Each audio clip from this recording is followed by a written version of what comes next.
আলভি আর তিথির এই সব কিছু স্ক্রিনশট সহ ছবি টবি সহ যেগুলো পাইছে এগুলো সব অনলাইনে এক্সপোজ করতে চাইছিল। আমার মেয়েকে তিলে তিলে ক্ষয় করেছে আলবির মা। ছোট পর্দার পরিচিত অভিনেতা জায়েদ আলবির স্ত্রী আফরারা ইবনাত খান ইকরা আকস্মিক আত্মহত্যার ঘটনায় বিনোদন জগতে শোক ও রহস্যের ছায়া নেমে এসেছে। আলভি এটা স্বীকার করছে ইকরার কাছে যে আমি তোমার প্রতি আমার ফিলিংস নাই, আমার সাথে তিথির রিলেশন আছে।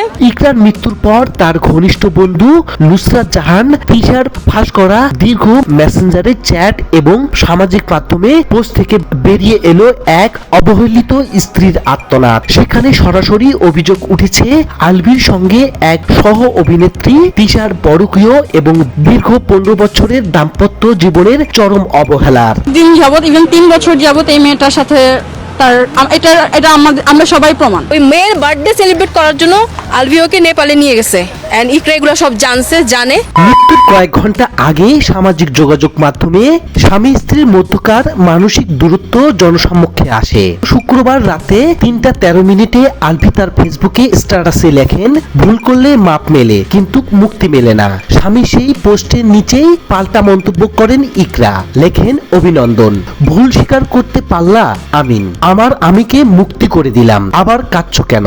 এর কয়েক ঘন্টা পরেই শুক্রবার সকালে ইকরা নিজের একটি হাস্যোজ্জ্বল ছবি পোস্ট করেন। ইংরেজিতে লেখেন, কেউ একজন পুরো জীবন ধ্বংস করে দিয়ে নিজের একটি দিন নষ্ট করার জন্য কাঁদছে। কান্নার চেয়ে এই পরিহাসের আওয়াজ অনেক বেশি তীক্ষ্ণ। আলভি হচ্ছে তিথিকে নিয়ে নেপালে বার্থডে সেলিব্রেট করার জন্য গেছে। ওরা কোন রুমে আছে সেটাও আমি জানি। নুসরাত জাহান তিশার শেয়ার করা ইকরার ব্যক্তিগত চ্যাটে দেখা যায় আলভির সঙ্গে অভিনেত্রী তিথির সম্পর্ক নিয়ে ইকরা নিদারুণ যন্ত্রণায় ছিলেন। ইকরা লিখেছিলেন, যাকে আমি 15 বছর ধরে আগলে রেখেছি তার জীবনে আজ বাহির থেকে আসা একটি মেয়ে এতটা আপন হয়ে উঠছে। তোমাকে প্রথম দেখাতেই আমার ভালো লেগে গেছে। ইকরার অভিযোগ ছিল আলভি ওই মেয়েটিকে এতটাই প্রশ্রয় দিতেন যে সে অনেক কিছু করার সাহস পেত। এমনকি আলভি যখন শুটিং এর জন্য মোবাইলে থাকতেন তখন ছেলের সঙ্গে অডিও কলে কথা বলার পাশাপাশি ওই মেয়ের সঙ্গে নিয়মিত যোগাযোগ রাখতেন। ইকরা আরো জানান, আলভি তাকে আড়াল করে লুকিয়ে লুকিয়ে ওই মেয়ের সঙ্গে সম্পর্ক বজায় রাখতেন। অনেক মিস করবো।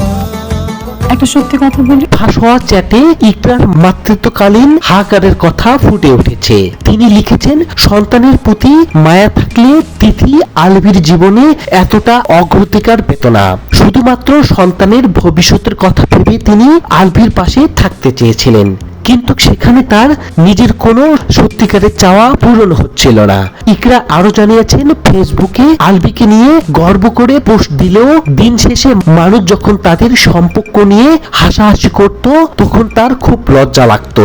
আমার সাথে তিথির রিলেশন আছে এন্ড আমি তোমার সাথে আছি শুধুমাত্র রিজিকের জন্য।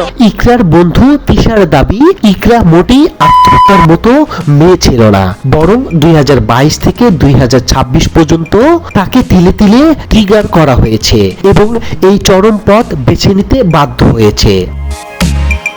ইকরার মৃত্যুর খবর জানাজানি হওয়ার পর শোবিজ অঙ্গনে তারকারা শোক প্রকাশ করেছেন এবং ঘটনার সুষ্ঠু তদন্তের দাবি করেছেন।